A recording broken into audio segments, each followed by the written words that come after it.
안녕하세요. 아이코리아 TV의 교사 전수경, 교사 정하진입니다. 오늘은 저희가 집단 활동에 대해서 이야기해 보려고 해요. 많은 선생님들이, 신입 선생님들이 집단 활동이 가장 걱정되면서도 신경 쓰이는 부분일 것 같아요. 맞아요. 사실 학생일 때 가장 연습을 많이 하게 되는 부분이기도 하고 아무래도 많은 어린이들이 앞에 앉아 있을 때 제가 딱 교사로서 뭔가를 프레젠트하는 과정이라서 그런 것 같아요. 맞아요. 선생님 학기 초에는 이제 어떤 수업을 하셨어요? 대부분의 학급이 비슷할 것 같은데 아이들도 교실을 처음 경험하기 때문에 우리 교실에 저는 어떤 구역이 있고 이 구역엔 어떤 놀잇감이 있고 이걸 어떻게 사용하면 재밌고 어떻게 정리하면 좋은지 이런 걸 알려주는 수업도 많이 했고요. 어린 연령의 경우에는 기관 생활이 처음이다 보니까 간식 시간은 어떻게 진행되는지 급식 시간은 어떻게 진행되는지에 대해서도 되게 구체적으로 생각보다 훨씬 구체적으로 알려줬던 것 같아요. 맞아요. 제가 이제 처음 유치원에 오는 연령인 5살, 만 3세를 맡았었잖아요.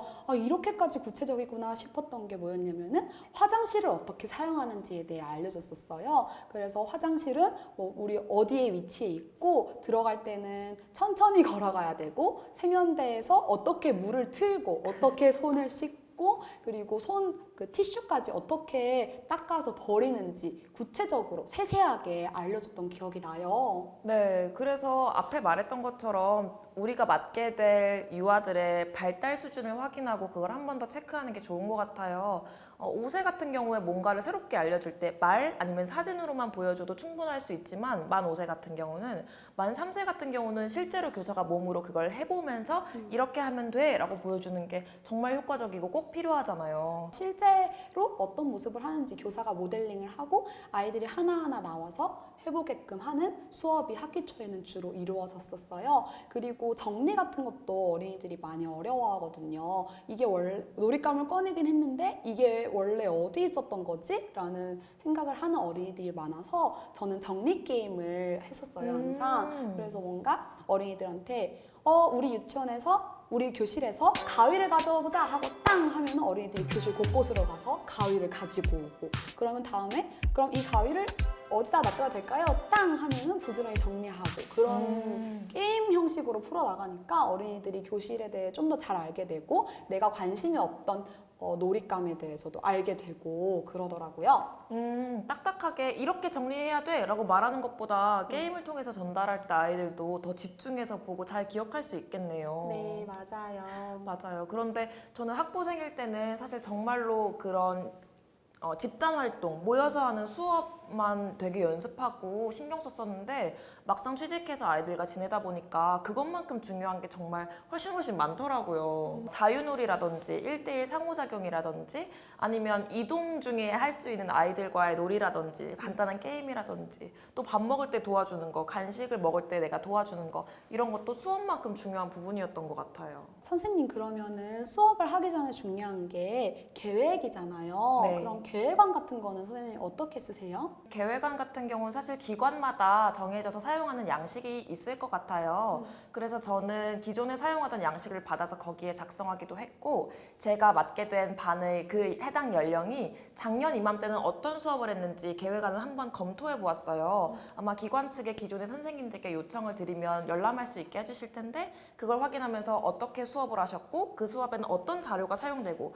이런 걸 꼼꼼히 확인해 보니까 제가 참고해서 새로운 수업을 짜기가 굉장히 편리하더라고요. 맞아요. 기존의 계획안을 참고해서 내 것으로 만들어가는 과정이 필요할 것 같아요. 네. 그럼 전수경 선생님 같은 경우는 지금까지 되게 많은 집단 활동과 수업을 해보셨잖아요. 혹시 기억에 남는 에피소드나 기억에 남는 수업이 있으신가요? 저는 이제 수업을 하기 전에는 약간 앞서는 마음, 적극적인 마음에 제가 주도를 해야겠다고 생각을 했었어요. 그래서 이제 신입교사로 딱 부임을 하고 나서 한 얼마간은 아이들한테 정말 제 말밖에 안 했던 것 같아요. 막 제가 거의 원맨쇼를 하듯이 선생님이 무슨 말 해볼게 뭐 해볼게 하고 약간 아이들한테 물을 때도 답은 정해져 있으니까 거기에 대한 대답을 너가 했으면 좋겠어 라는 식으로 조금 수업을 했었거든요. 그래서 그건 진짜 제 흑역사 같은데 지금 또 물론 정말 잘하고 있는 거는 아니지만 앞으로 배워나가야 될 게 많지만 그 중에서 가장 기억에 남는 수업은 바다를 만드는 수업이었어요.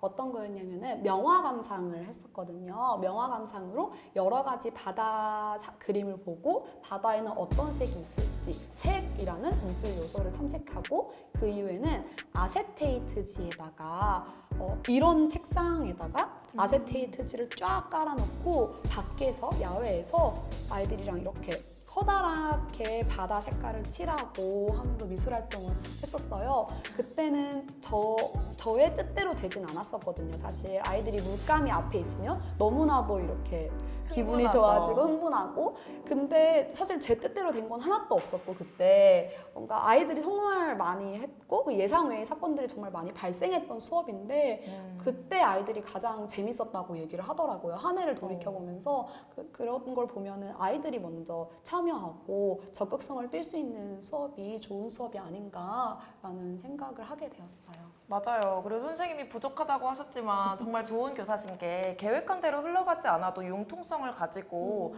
아이들이 놀이를 이끄는 대로 거기에 맞춰주신 거잖아요. 그게 교사로서 정말 필요한 자질인데 너무 잘하고 계시는 것 같아요. 감사해요. 감사해요. 저 같은 경우도 비슷한 케이스인데 제가 기억에 남는 수업은 아이들하고 학급 규칙을 정하는 이야기 나누기 수업이었어요.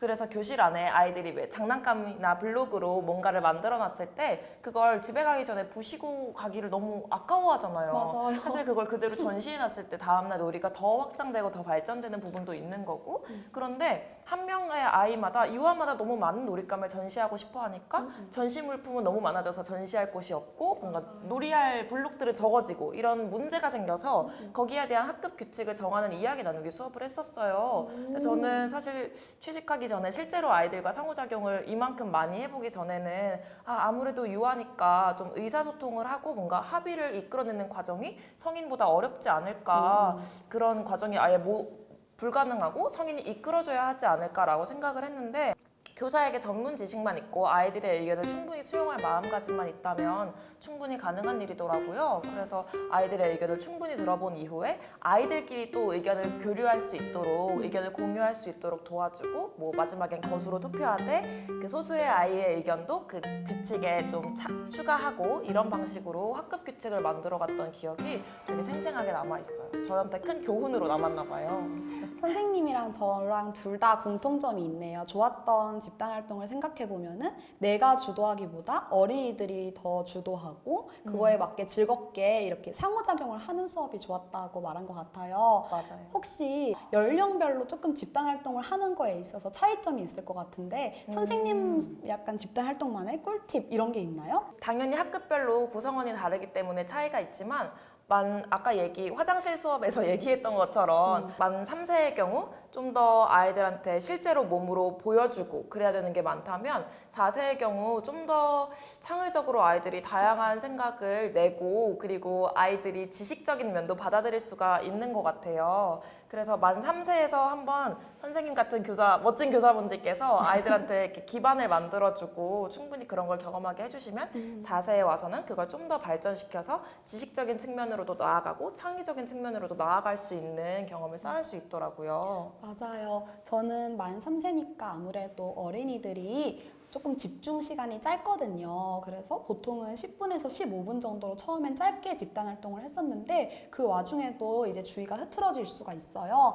보통은 이제 주의 집중을 처음에만 한다고 생각하시는데 만 3세의 경우에는 중간에 어린이들이 흐트러졌을 때 잠깐 주의 집중을 하는 것도 필요하고 아니면 환기를 중간중간 시켜주고 또 설령 내가 계획했던 게 이만큼이라도 어린이들이 흥미를 너무 보이지 않는다던가 했을 때는 짧게 줄이고 변형해 나가는 융통성이 필요하다고 생각을 해요.